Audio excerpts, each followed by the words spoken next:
కేసీఆర్ గారు కూతురు కవిత ఒక కొత్త పార్టీ పెడుతుందని మీ కామెంట్స్ ఏంటని ఎంతో మంది మీడియా మిత్రులు కాల్ చేస్తున్నారు, టెక్స్ట్లు పెడుతున్నారు, ఇంటర్వ్యూలు అడుగుతున్నారు.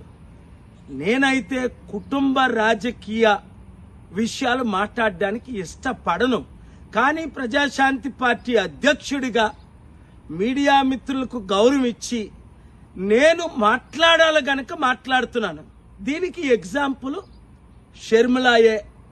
జగన్ సొంత సిస్టర్ అయి దాదాపు 2 సంవత్సరాలు పాదయాత్ర చేసి పదవి ఇవ్వలేదని, అలాగే ఆస్తులు కూడా లక్షల కోట్లు తనకు దక్కవలసింది దక్కలేదని పార్టీ పెట్టడం, తర్వాత ఆ పార్టీని కాంగ్రెస్లో విలీనం చేయడం, ఇప్పుడు ఆంధ్రప్రదేశ్లో కాంగ్రెస్ పార్టీకి చీఫ్గా ఉండడం, రేపేం చేస్తుందో మనకు తెలియదు. మరలా అదే విధానంగా షర్మిల పెట్టినట్టే కవిత ఒకవేళ పార్టీ పెట్టి తన శక్తిని బీజేపీకి చూపించుకొని ఆ తరువాత బీజేపీలో విలీనమేనా కావచ్చు, లేదా పార్టీ పెడతానని భయపెట్టి నాకు రావలసిన ఆస్తులు, ఎందుకంటే కేసీఆర్ గారు 10 సంవత్సరాలు తెలంగాణని పాలించారు.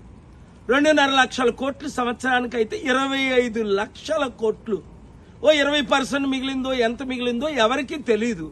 ఒక 5 లక్షల కోట్ల ఆస్తి అంతా కేటీఆర్కే ఇచ్చి నాకు ఇవ్వలేదని ఆస్తి తగాదాలున్నట్టు కూడా నేను వింటున్నాను. రకరకాల ఉద్దేశాలు, రకరకాలతో ఈ కుటుంబ పార్టీలు పెట్టడం. కానీ ఇక్కడ ముఖ్యమైన ఉద్దేశం ఏమిటంటే ఈ దొంగ రాజకీయ నాయకుల్ని, ఈ దోచుకునే వారిని, ఈ కుటుంబ కుల పార్టీల్ని ఇంకా బహుజనులు నమ్మడమే. ఇంకా అరే ఇప్పుడు రేవంత్ రెడ్డి ఫెయిల్ అయిపోయాడు, మరల కేసీఆర్ వస్తే బాగున్ను. కానీ అరే కేసీఆర్ పాలనలో బంగారు తెలంగాణ 7 లక్షల కోట్లు అప్పు అయిపోయింది కదా, అవినీతి తెలంగాణ, అప్పుల తెలంగాణ, దరిద్ర తెలంగాణ అని గమనించిన వారు ఎవ్వరు కూడా మళ్ళీ కేసీఆర్ గారిని కానీ కేసీఆర్ కుటుంబంలో ఎవరు పార్టీ పెట్టినా ఒక్కరు సపోర్ట్ చేయకూడదు. ఎందుకంటే ఇప్పుడు తెలంగాణ అప్పు 10 లక్షల కోట్లు, అప్పు తీర్చలేము, అడుక్కుంటే ఇవ్వట్లేదు అని రేవంత్ రెడ్డి మొన్నే వీడియో రిలీజ్ చేశాడు. నన్ను కోసుకు తినండి. సో మార్పు రావాలి. ఆ మార్పు మీరు నేను కలిసి తేవాలి. అప్పుడే ప్రజాస్వామ్యం, అంబేద్కర్ ఆశయాలు నెరవేరుతాయి, అప్పులు తీరుతాయి, అభివృద్ధి చెందుతుంది. కనుక మీ అందరికి నేను ఇచ్చిన సలహా ఏంటంటే పాలన రావాలి, పాలన మారాలి.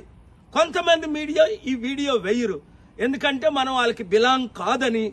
డేరింగ్, డాషింగ్, నీతి న్యాయం తెలిసిన ప్రతి మీడియా ఓనరు, ప్రతి యూట్యూబరు, ప్రతి ఒక్కరు ఈ వీడియో షేర్ చేయండి. ఎందుకంటే నేను వస్తేనే అప్పులు తీరుతాయి, అభివృద్ధి జరుగుతుంది. అన్ని విధాల నిరుద్యోగులకి ఉద్యోగాలు, ఉద్యోగులకి శాలరీస్, అడ్మినిస్ట్రేషన్ మారుతుంది. ఇలా లక్షల కోట్లు దోచుకోవడం ఉండదు. ఎందుకంటే నేనే లక్షల కోట్లు ప్రపంచానికి పంచిన సంగతి మీ అందరికి తెలుసు. వాళ్ళు కావాలా, మనం కావాలా, మీరే తేల్చుకోండి. ఈ వీడియో అందరికీ షేర్ చేయండి.